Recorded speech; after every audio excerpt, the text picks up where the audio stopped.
রাজধানী তেজগাঁওয়ে ৭ রাস্তা এলাকায় ৬ দফা দাবিতে কারিগরি ছাত্র আন্দোলনের ব্যানারে সড়ক অবরোধ করে বিক্ষোভ করছেন একদল শিক্ষার্থী। অবরোধের কারণে বন্ধ রয়েছে সেখানকার যান চলাচল। এতে যানজটে পড়ে ভোগান্তিতে পড়েছেন যাত্রীরা। আছেন সেখানে আমাদের সহকর্মী রাশেদ আনিস, যুক্ত আছেন আমাদের সঙ্গে। রাশেদ, যারা বিক্ষোভ করছেন তাদের দাবিগুলো কি এবং কি বক্তব্য দিচ্ছেন তারা?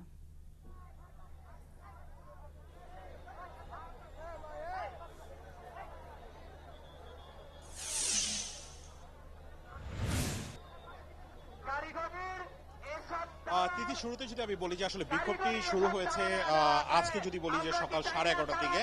11:30টার পর থেকে কিন্তু আসলে তারা বিক্ষোভ করছেন। মূলত আসলে 7 রাস্তায় যে মোড়টি রয়েছে তেজগাঁও এলাকায়, সেখানে কিন্তু পলিটেকনিক্যাল শিক্ষার্থীরা, তারা কিন্তু আসলে কারিগরি শিক্ষার্থীবৃন্দ, যারা কারিগরি শিক্ষা বোর্ডের আওতাভুক্ত সকল শিক্ষার্থীবৃন্দ কিন্তু তারা কিন্তু আসলে এখানে আসলে করছেন, বিক্ষোভ করছেন। এবং হচ্ছে মূলত এখনকার যে অবস্থা সেটি যদি একটু বলি, যে তাদের যে 6 দফা দাবি ছিল, দাবিগুলো কি কি সেটি আমি যে বলছি, কিন্তু তাদের যে 6 দফা দাবি ছিল, সেই 6 দফা দাবির মাঝে সেনাবাহিনী এবং তাদের ডিসি স্যার এসেছিলেন এবং তারা কিন্তু আসলে 5টি দাবি ইতোমধ্যে মেনে নিয়েছেন।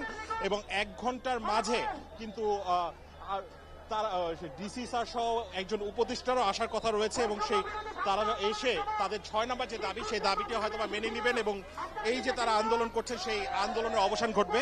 অল্প কিছুক্ষণ আগে, অর্থাৎ 20 মিনিট আগে কিন্তু এখানে যারা অবস্থান নিচ্ছেন তারা এতক্ষণ আসলে রাস্তায় গাড়ি চলাচল একেবারে বন্ধ ছিল, কিন্তু এখন কিন্তু এক পাশ খুলে দেয়া হয়েছে। এবং যখন তাদের 6 নম্বর দাবিটিও মেনে নেওয়া হবে এবং ঘোষণা দেওয়া হবে, এখানে তাদের ডিসি স্যার যখন আসবেন, আসার পর যখন ঘোষণা দিবেন, তখন কিন্তু সম্পূর্ণরূপে তারা আন্দোলন থেকে চলে যাবে। এখন কিন্তু আসলে স্লোগান দেওয়া হচ্ছে।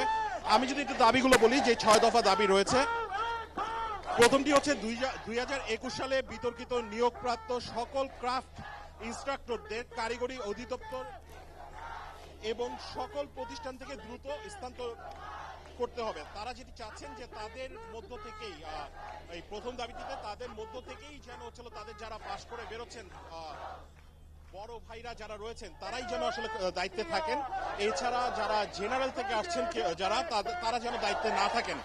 এবং আগে যে নিয়ম নীতি ছিল সেটি আসলে তারা চাচ্ছেন সেরকমটি যেন হয়।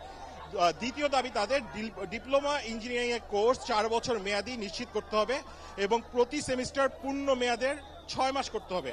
সাধারণত দেখা যায় যে তাদের অনেকেই যে 3 বছরের মাঝে আসলে তাদের পড়ালেখা শেষ করে ফেলেন, 6 মাস পূর্ণ না হয়ে কেউ কেউ 3 মাসে করেন। এই কারণে আসলে তারা এই দাবিটি উপস্থাপন করছেন।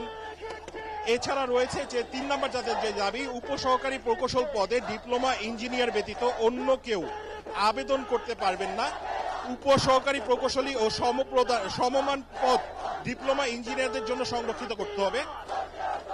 তাদের চতুর্থ যে দাবি, কারিগরি শিক্ষা বোর্ড সংস্কার করে কারিগরি সেক্টর পরিচালনায় কারিগরি শিক্ষা বহির্ভূত কোনো জনবল থাকতে পারবে না। তাদের পঞ্চম দাবি, কারিগরি শিক্ষা অধিদপ্তরের বিতর্কিত নিয়োগ বিধিমালা সংশোধন করে সকল শূন্য পদে কারিগরি জনবল নিয়োগের মাধ্যমে শিক্ষক সংকট দূর করতে হবে। ষষ্ঠ দাবি, উচ্চ শিক্ষার সুযোগ বৃদ্ধির লক্ষ্যে ডিপ্লোমা ইঞ্জিনিয়ারিং ছাত্রছাত্রীদের জন্য প্রস্তাবিত 4টি ইঞ্জিনিয়ারিং কলেজে শতভাগ সিট নিশ্চিত করতে হবে। মূলত এই 6টি দাবির প্রেক্ষিতে কিন্তু তারা আজকে এই আন্দোলন করছেন। এবং আপনি যেমনটি বলছিলেন যে 5টি দাবি মেনে নেওয়া হয়েছে, আর একটি দাবি সেটি মানা হলে তারা আসলে এখান থেকে সরে যাবেন, তেমনটাই বোঝা যাচ্ছে। অনেক ধন্যবাদ, সঙ্গেই থাকবেন।